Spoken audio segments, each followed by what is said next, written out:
You spent your entire life being careful, saving for the future, clipping coupons, choosing the sensible option. You told yourself it was the right thing to do, that you were building something meaningful to leave behind.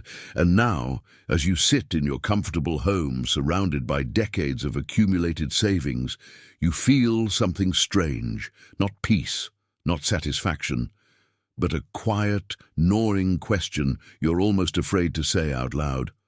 What if I waited too long? I want you to think about Margaret for a moment. She's 74 years old, and for the past 30 years, she's been living in the same modest house, driving the same reliable car, and eating at home instead of going to restaurants because, well, that's what responsible people do. Margaret has a retirement account that could easily support a decade of comfortable living. But here's the part that breaks my heart. Last year, her daughter asked if she wanted to finally take that trip to Ireland she'd been talking about since she was young. Margaret hesitated. She said maybe next year. She said she didn't want to be frivolous. 6 months later, Margaret had a stroke. Not severe, but enough to make travel difficult, enough to make that dream feel permanently out of reach. And now, when she looks at her bank statements, all she feels is regret. This is the conversation no one wants to have with you, but I'm going to have it anyway, because you deserve the truth. You were taught that sacrifice equals virtue, that denying yourself today means security tomorrow, that the most noble thing you can do is leave a large inheritance for your children and grandchildren. But what if I told you that this beautiful, well-intentioned belief is actually stealing your life from you right now, in real time, while you still have the health and the ability to enjoy it? By the end of this video, you're going to understand why holding on to every dollar for the next generation might be one of the biggest mistakes you can make. You'll learn what financial experts and psychologists have discovered about the actual impact of large inheritances. You'll hear stories of people who waited too long and people who chose differently. And most importantly, you'll gain permission, perhaps for the first time, to spend your own money on your own joy without guilt. Because your life right now still matters. Let's start with something that might surprise you. Your grandchildren probably don't need your money as much as you think they do. I know that sounds harsh, but stay with me because this is important. There's a financial principle that researchers have studied extensively, and it reveals something uncomfortable. When young people receive large inheritances without earning them, it often doesn't help them in the ways we imagine. In fact, studies have shown that inherited wealth can sometimes reduce motivation, create family conflict, and even lead to poor financial decisions because the recipients never learned the discipline of building wealth themselves. Think about Robert, 68, who spent 15 years living far below his means because he wanted to leave each of his 3 grandchildren a substantial inheritance. He drove a car with 200,000 miles on it. He never traveled. He ate the same inexpensive meals week after week. When he passed away, his grandchildren did receive that money. One bought a sports car he couldn't afford to maintain and sold it at a loss 2 years later. Another used it as a down payment on a house far beyond her income level and struggled with the mortgage. The third invested it reasonably, but later admitted to his mother that he wished he'd had more time with Grandpa instead. More memories, more stories, more presence. This isn't about your grandchildren being ungrateful or irresponsible. It's about a basic human truth. Money that comes without context, without the struggle and the learning that creates financial wisdom, often disappears quickly. But experiences with you, lessons learned at your side, the model of a grandparent who lived fully and joyfully, that inheritance lasts forever. That shapes character in ways no bank account ever could. Does this resonate with you? Let me know in the comments if you've ever wondered about this tension between saving for others and living for yourself. There's something else happening here that goes even deeper than financial logic. It's psychological, and it's painful. and I need you to hear it with compassion for yourself. Many of you are holding on to money not just for practical reasons, but because spending it feels dangerous. It feels like losing control. After a lifetime of work, that bank balance represents security, yes, but it also represents your worth, your contribution, proof that your life meant something. Consider Helen, 71, who came from a childhood of poverty. Her parents struggled through the Depression, and she grew up wearing hand-me-down clothes and sometimes going to bed hungry. Helen promised herself she would never be in that position again, and she kept that promise. She built a successful career, saved diligently, and now has more than enough. But she can't spend it. She still buys the cheapest groceries. She still feels anxiety when she thinks about taking a vacation. Her daughter gently asked her once why she wouldn't treat herself to the nicer assisted living facility when the time came, the one with the beautiful gardens and the art classes. Helen's answer was automatic. "That's not for people like me." That sentence should break your heart because it reveals the truth. Helen isn't really worried about running out of money. She's worried about deserving good things. She's still that little girl who learned that wanting was dangerous, that pleasure was for other people, that her job was to endure, not to enjoy. If this is you, I want you to hear something clearly. You have already proven yourself. You have already worked hard enough. You have already sacrificed enough. The life you're living right now is not a rehearsal for some future reward. This is it. This is your actual life. And every day you deny yourself joy because of a fear planted decades ago is a day you can never get back. The shift that needs to happen is profound. You must begin to see spending your money on your own happiness, not as selfishness, but as the final, most important work of your life. It's teaching your family that life is meant to be lived. It's modeling joy. It's showing them that their worth isn't tied to their productivity or their bank balance, but to their humanity. Here's something the financial advisors don't always tell you, but they should. There's a concept called the spend down phase, and it's just as important as the accumulation phase you spent decades mastering. The spend down phase is about strategically, intentionally using your resources to maximize your quality of life while you still have the health to enjoy it. And there's actually a formula that gerontologists and financial planners have identified.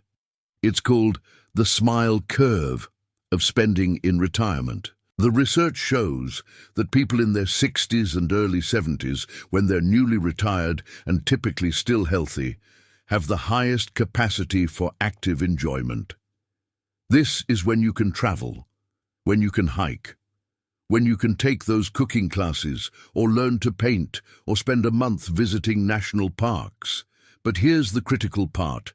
Spending actually declines as people age, not because they're being more frugal, but because their ability and desire to do expensive activities naturally decreases.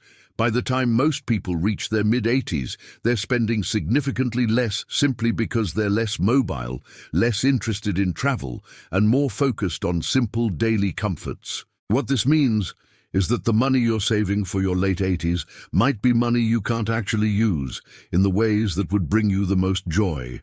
You're saving for a version of yourself that may not want or need those resources in the same way. Think about James and Carol, both 73. They had always dreamed of taking an RV trip across America. They planned it for years, marked routes on maps, talked about the national parks they'd see. But they kept postponing it. Next year, they said. When the market's better, when they were sure they had enough cushion. Then James developed arthritis in his knees. Then Carol's doctor advised against long periods of sitting because of circulation issues.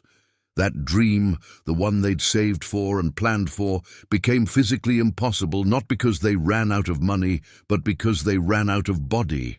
The tragedy isn't that they never went. The tragedy is that they had the resources to go for 20 years, but fear kept them home. But that's only part of the picture. There's also the issue of what your constant self-denial teaches the people who love you. Your children and grandchildren are watching you. They're learning from you every single day, whether you realize it or not. And when they see you refusing to spend money on yourself, when they see you sacrificing your comfort and your joy for their eventual inheritance, what lesson do you think they're really learning? They're learning that their happiness comes at the cost of yours. They're learning that love means self-erasure. They're learning that the older you get, the less you deserve pleasure. Is that really the inheritance you want to leave? Consider Patricia, 69, whose adult son finally sat her down and said something that changed everything. He told her, "Mom, every time you refuse to buy yourself something nice, every time you say you're saving it for us, it makes me feel terrible. I don't want your money. I want you to be happy. I want to see you smile. I want to hear about your adventures. Please stop sacrificing for an inheritance I don't need and start living the life you earned." Patricia cried when she told me that story. She said she'd never considered that her self-denial might actually be a burden to her children rather than a gift. She'd spent so long thinking of herself as the giver, the provider, the one who sacrifices, that she'd forgotten her children were adults now who wanted a relationship, not a transaction. If this one surprised you, I'd love to hear your thoughts below. Have you ever considered how your saving habits might affect your family emotionally? Then comes a quieter change, one that's harder to talk about but absolutely essential. It's about identity. For most of your adult life, your identity was probably tied to your role.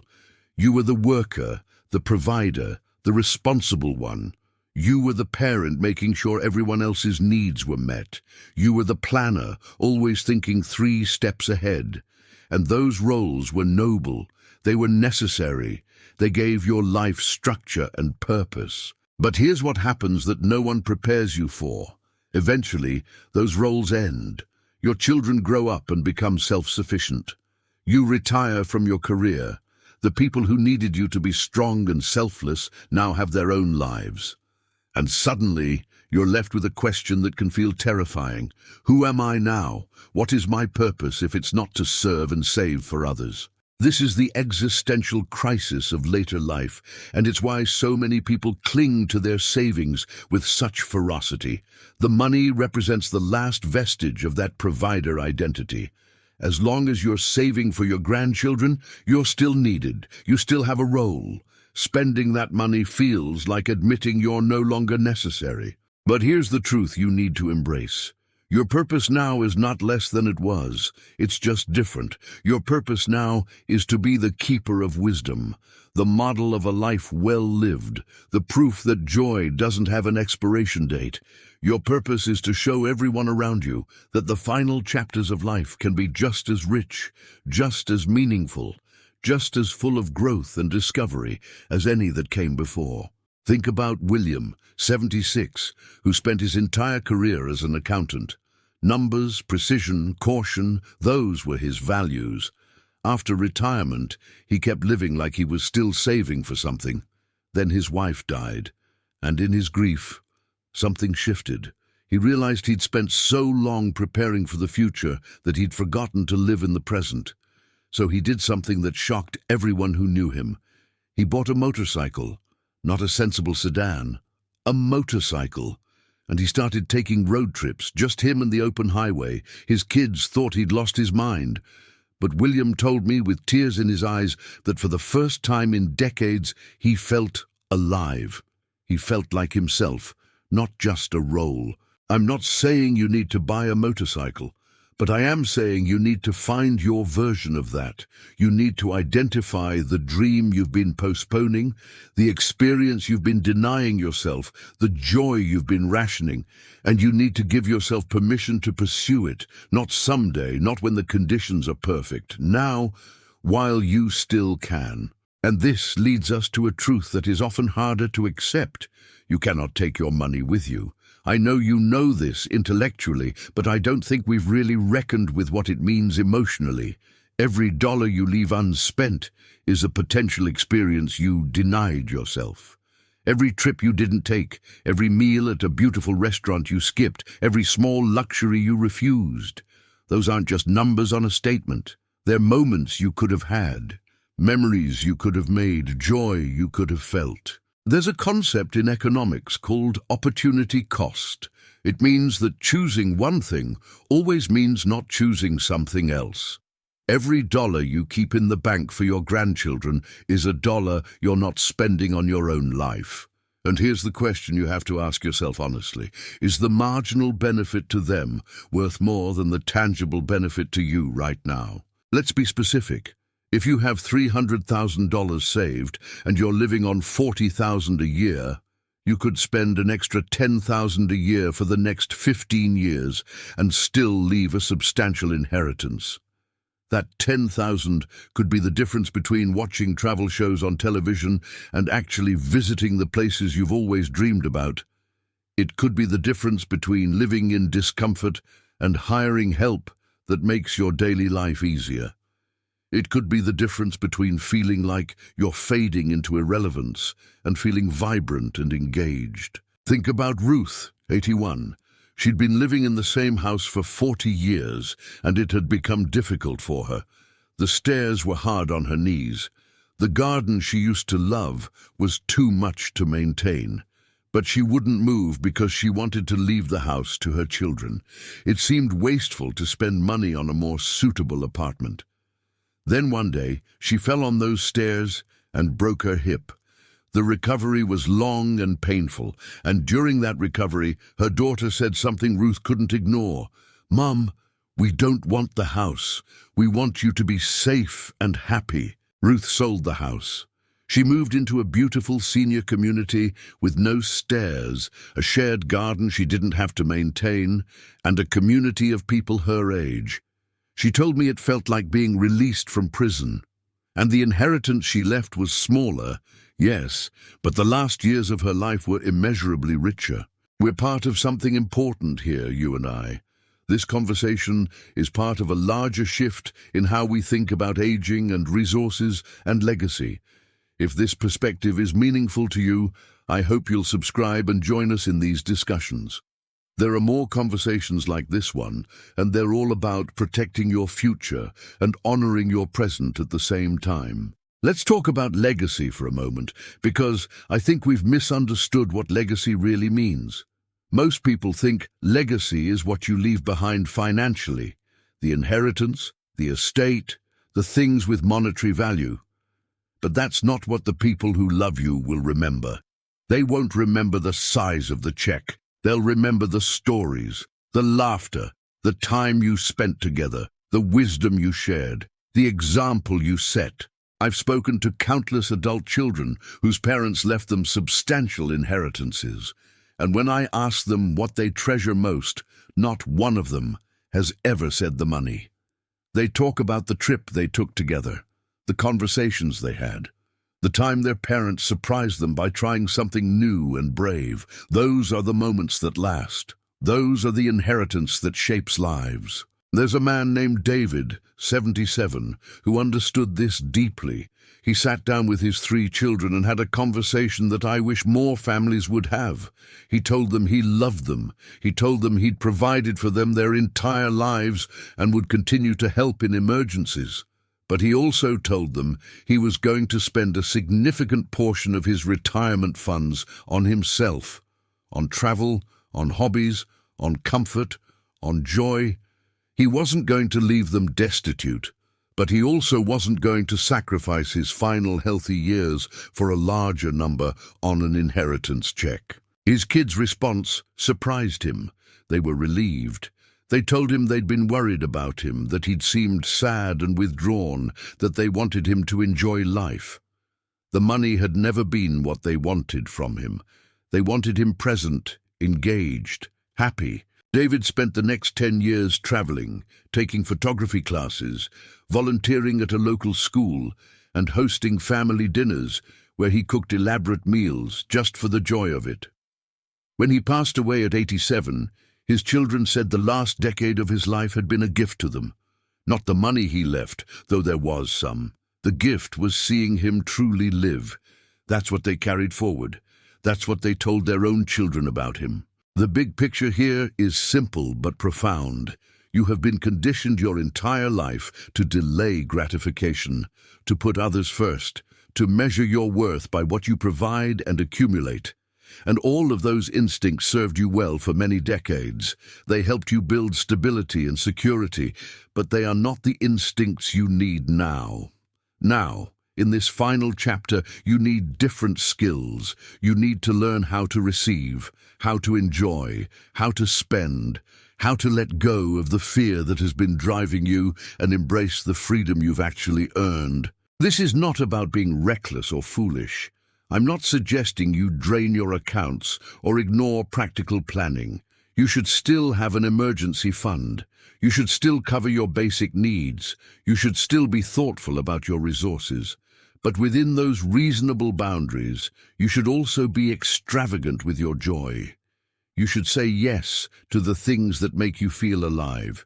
You should invest in experiences, in comfort, in beauty, in connection. You have already done the hard work. You have already proven your responsibility. You have already built the legacy that matters most, which is the person you are and the love you've given. Now it's time for the final lesson, the one you teach by living fully in your own presence. The lesson that says life is precious at every age, that joy is not frivolous, that you are still worthy of good things. Your grandchildren will be fine. They will build their own lives, make their own way, learn their own lessons. What they need from you now is not money. It's the model of an elder who chose aliveness over fear, who chose presence over sacrifice, who taught them that the end of life is not about shrinking and saving and disappearing, but about expanding into whatever time you have left with gratitude and courage and joy. So stop saving everything for your grandkids. Start spending your money on the life you have right now. Take the trip. Buy the comfortable chair. Hire the help. Enjoy the meal. Say yes to the experience. You have earned this. You deserve this. And the people who love you will be grateful not for the inheritance you leave in dollars, but for the memory of you truly, finally, beautifully alive.